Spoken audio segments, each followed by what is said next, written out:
Greetings, world. On today's show, we're going to introduce our hosts and give you a rundown of what to expect from our podcast. We're also going to dive into UAPs and go over some recent privacy concerns.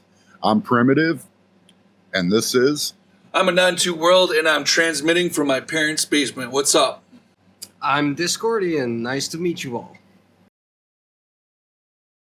Our mission statement is we're anti-fucking mainstream media because the mainstream media fucking lies constantly. And so, should you accept us as a trusted source of news? Abso-fucking-lutely not. You should fucking go out and fucking, make sure that you know the material that you want to understand, right? So research. We're here to kick ass and chew bubble gum, and we're all out of bubble gum. God damn it. I'm actually chewing bubble gum at the moment. So there's been interest in the mainstream media and even in government circles about UAPs and UFOs. Even David Grush coming forward and saying that there's bodies and crashes and that the government's collected these things and there's some secret program by the aerospace industry that's been covered up for decades now, and it's run out of control, and the government has no oversight over it anymore. There's a lot to discuss on this particular topic, but there's a lot of skepticism, too, involved in it. So you have congressmen and congresspeople coming forward who wish to talk about this and actually get the truth out. So we don't even know exactly what the truth is 100%, but what we have to say is we are champions of finding the truth in dark places. So we accept leaks of all kinds of different things, and we always have. We've worked together with WikiLeaks and DDoS Secrets and other transparency organizations in the past. Personally, we all have. So my thing is, if there is any truth to the extraterrestrial UFO alien craft stuff, if there is any truth to it, and we do get information on it, we definitely will be publishing it. Personally, I'm very skeptical of all the UAP stuff. The way that this whistleblower is telling the story, it's presented like it's under oath, and if he's lying, he's going to jail. But the way he framed it is he heard it from other people, and he hasn't seen the evidence of it himself. So even if he's lying, it's not perjury because it is from other people. Besides that, I think faster than light travel is impossible. I do believe there are other beings out there because of the way evolution works, and just because there are billions of other planets in the universe. But in order for me to believe that there are UFO crashes and aliens walking around, I would need to see actual evidence.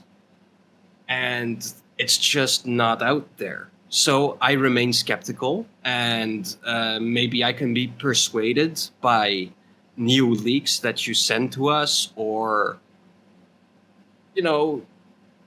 other evidence that is going to come to light. But for now, I don't believe any of it. I believe UFOs are real. I believe there are extraterrestrials. I don't believe 90% of the claims or the nutbags that are, I've seen it. I was in my mobile home and seen bright lights. I don't buy a lot of that. And it seems that even Forbes, they put out an article on June 13th that said claims made by UFO whistleblower David Grush are pure science fiction. To quote the article, it says, during his News Nation interview, Grush offered no evidence for his extraordinary claims, but said that his information comes from several sources. Grush confirmed that he had not personally seen any of the alleged alien spacecraft, but had seen some interesting photos and read some very interesting reports. So I don't believe we're going to get anything definitive out of this whistleblower. I definitely back his courage to come forward as a whistleblower, but it doesn't sound like he's going to have anything definitive to convince too many people. No, I totally agree. I think the major problem is that people are afraid to come forward because there, according to him, have been people who have been murdered because of this issue of disclosing information. So I'm on the same side you are. I don't believe in 90% of the claims that are out there. But when someone stands up and says, "Hey, you know, I'm just one person, but there's many more to come and follow in my footsteps to whistleblow over these issues." So what I'm seeing is, from what people are saying, and I maybe shouldn't be hinging all of my faith on what they're saying, is that there's going to be a lot more whistleblowers coming forward very shortly. And I'd like to see that. I want to see the evidence too, Disco.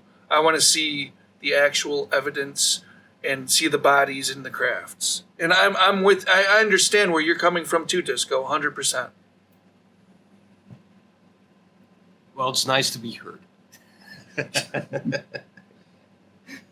I hear you. We all hear you.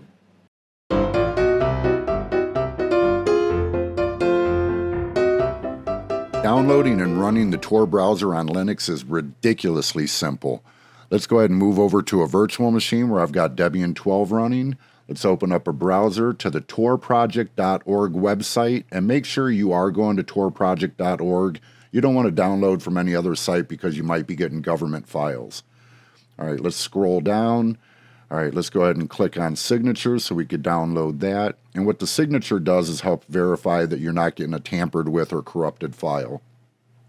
All right, let's click on download for Linux. And while that's downloading, let's click over to this tab. It's going to show us how to verify the signature. All right, and first step we want to do is fetch the developer's key. So we'll copy that. Let's go to a terminal and make sure you are in the directory that your browser is going to download the files to. If not, you'll get errors that it can't locate the files. Okay, and we got some output here. If we go back to the browser, we'll see got basically the same thing. It says if you get an error message, something's gone wrong. All right. Our next step is we want to scroll down here. We want to import the key and save it to a file. Go back to our terminal, drop that there. Okay. All right, let's go back to the site. Now we're going to verify the signature. And here's our command. We'll go ahead and copy that. And before we put that in a terminal, let's go over to Genie. Let's drop it right there. If you notice in their command, they have different versions than what we just downloaded. This is what we downloaded, 12.5.3_all. Same with the key. So you want to change that command to show the versions that you have. If not, you'll get a lot of errors that it can't locate those packages. All right, we'll copy that. We'll close that and pull up our terminal again. Let's go ahead and drop that command there. All right, it says we've got a good signature from the Tor browser developers. All right, and that's what they say we should have. All right, let's go ahead and minimize all this. Let's go to our downloads folder. We've got a compressed folder right here with the Tor browser on it. Let's go ahead and extract it. And once the signature is verified, you can move that to any other directory on your system that you want. If you run stuff from your home folder, go ahead and move it there. All right, we've got a folder that says Tor browser. Let's go ahead and click on that. We got a file that says start torbrowser.desktop. Go ahead and click there. And that brings up the Tor browser. We're not connected to Tor yet. It doesn't connect automatically unless you connect automatically, or check that. Go ahead and click connect. And while that's connecting, let me show you something. You can go back to your file manager in that folder or the file we clicked on. You could take and drag that up to your panel, and there you've got a quick launcher. All right, let's minimize that. All right, we are connected to the Tor project, or to the Tor network. There we go. That's all there is to it.